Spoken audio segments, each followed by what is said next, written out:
So a while ago I made a video to help y'all figure out how to read a gem faceting diagram. Well, what did cutters do way back before the .coms existed, before MS-DOS, before GemCAD, way back about 70 years ago, back in the 1950s. So if you're in February 1957 and you want a cool gem cutting design, what do? Well, you go to your local drugstore because there's no bookstores, and you pick up the latest lapidary journal for 50 cents a copy. And as you're thumbing through it, you find a cool design, the El Dorado. So how do you go about reading the design? Well, you just kind of read it. So I saw this design and I thought it looks very interesting. And I like the name El Dorado, so I think I'll use this design on our Peridot. This design was made for quartz, but the refractive index of Peridot is similar to quartz, so we should have no problem using this design with Peridot. Now, you don't have to go out and buy your very own copy of the Lapidary Journal, because this design was computerized and is among the many free designs you can find at facetingdiagrams.org.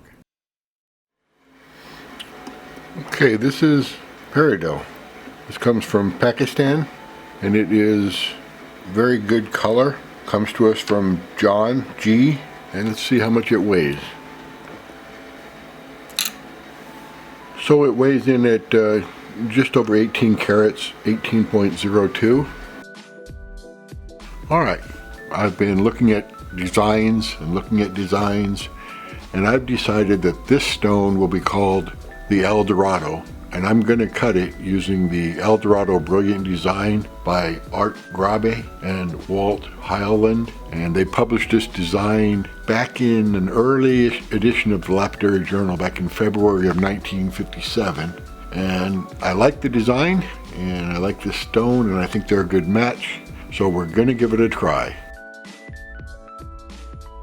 I've worked out all the internal inclusions, and I think I'll be okay. You can still see there's a fracture in there, and there's a little bit of clay here on the skin. I don't want to cut it and make it any smaller. I think I'll be okay with making the girdle right here. I think when I cut the crown, I'll be able to cut this internal fracture out, and all this clay, of course, will go away. That's not a problem. But up here, I think I've got it right. I think this is as big as I can make this El Dorado and have it internally flawless. So we'll go to the 3000 diamond on a bat lap and give it a try, and I hope I don't have to make it any smaller. We'll find out. Alright, I finished polishing the pavilion, or the bottom half of our Peridot, and I used a combination of aluminum oxide Ultra Laps, and I used bat lap to polish the large facets here. The Ultra Laps were leaving tiny cat scratches on these larger facets, so I used the bat lap, but on all the other facets I used the aluminum oxide on our Ultra Lap. So now we'll transfer stops and we'll cut the crown, or the upper half of our Peridot. Alright, we finished pre-polishing our Peridot with a bat lap and 8000 diamond grit. So now I'm going to go to the Ultra Lap aluminum oxide to polish it, and then we'll be ready to polish the table. Then we'll be done with our Peridot. Okay, we're ready to cut and polish our table. It's coming along nicely. So the way we set up the Ultra Tec is we put our angle at 45 degrees. Then we use our 45 degree tabling adapter, which is another 45 degrees, that gives us 90 degrees. And our table aligner, and this makes sure that your tabling adapter is flat, which makes sure you get your table cut correctly. So I have seen other cutters not use this tabling aligner and just simply use the 45 degree table adapter, and the way they do it is you just push the adapter onto the your flat master lap, and that way it ensures there's no wobble either way, and you check your 45 degrees and the adapter's at 45 degrees, and that's another way to make sure you're aligned. Although for me, I would say the tabling aligner is bigger than the surface of this.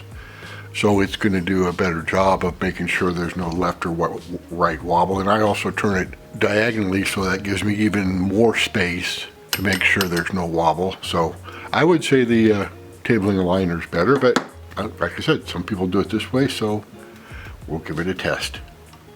Okay, I've been cutting with the 600 grit diamond topper, and I'm going to switch now to the 1200 as we cut the table here. Now what we're trying to do is cut this down a little bit further so that we make kind of an inner ring with our table, and then this is the outer ring. We cut these 16 facets in a circle.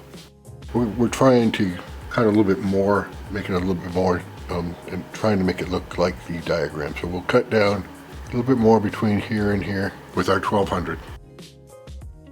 I'm going to remove it from the dot using boiling water instead of soaking it in acetone. Okay, this is a trick to remove the stone from the dot that Ellen Baum showed me. You want a piece of cloth or something there so the stone doesn't bounce around in the boiling water. And you just need a little bit of water and see how it does.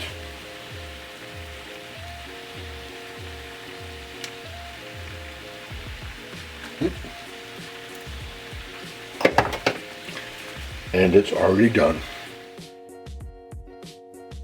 Just in case you're wondering if this boiling water trick was just a fluke, I'm going to try it a second time here with another stone, a piece of amethyst that I just finished fastening. And as you can see, stone comes off right away. This looks like a great tip to tuck away in your toolbox of tips and tricks for fastening gems. Thanks, Ellen.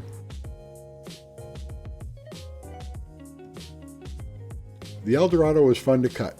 I had some problems with this Peridot because it had some inclusions, and I had to make the decision of whether to have a bigger stone with inclusions or a smaller stone without inclusions, and I chose to cut out the inclusions.